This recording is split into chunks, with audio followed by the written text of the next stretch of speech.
नमस्कार। महाभारत के दो प्रसंग जो हमें बताते हैं कि यदि हमारी ईश्वर पे अटूट श्रद्धा हो, विश्वास हो, तो कठिन परिस्थितियों में ईश्वर किस तरह मजबूर हो जाते हैं हमारी रक्षा करने के लिए, उन कठिन परिस्थितियों से हमें बाहर निकालने के लिए।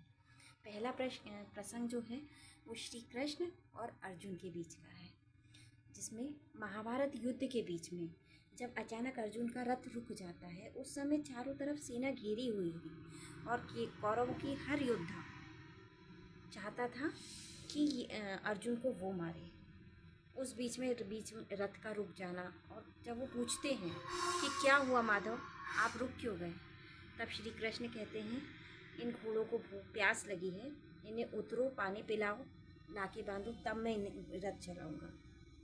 तब अर्जुन के मन में संशय नहीं आता, अटूट विश्वास होता है अपने माधव पे कि माधव हैं तो मुझे कोई चिंता नहीं है, और वो बिना सवाल करे कूद जाते हैं, पानी पिलाते हैं, घोड़ों को लाके बांधते हैं।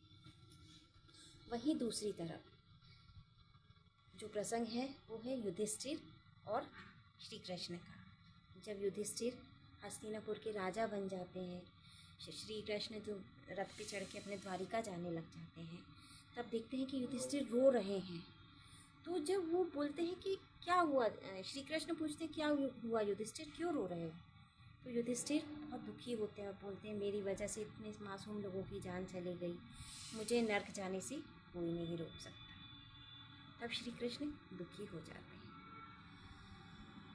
क्योंकि वहाँ पर युधिष्ठिर का श्री कृष्ण के ऊपर अविश्वास साफ झलक रहा था। और ये दोनों प्रसंग हमें बताते हैं कि अगर ईश्वर पे अटूट श्रद्धा हो तो ईश्वर पूरा एड़ी चोटी का जोर लगा के आपको कठिन परिस्थिति, कितनी भी विकट परिस्थिति हो, उससे आपको निकालते हैं। इसी तरह अगर हम देखें तो युद्ध तो बहुत कौरवों के बीच और बहुत पांडवों के बीच हुआ, लेकिन जब अर्जुन दुखी थे तो श्री कृष्ण ने बीच युद्ध में उन्हें गीता सार सुनाया।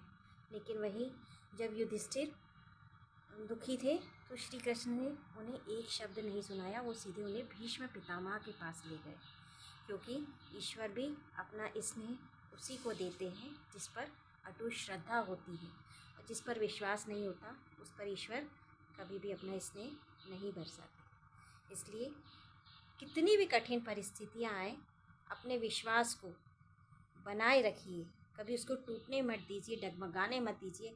फिर देखिए आपको ईश्वर उन कठिन परिस्थितियों से कैसे बाहर निकालते हैं। जय श्री कृष्ण, राधे राधे।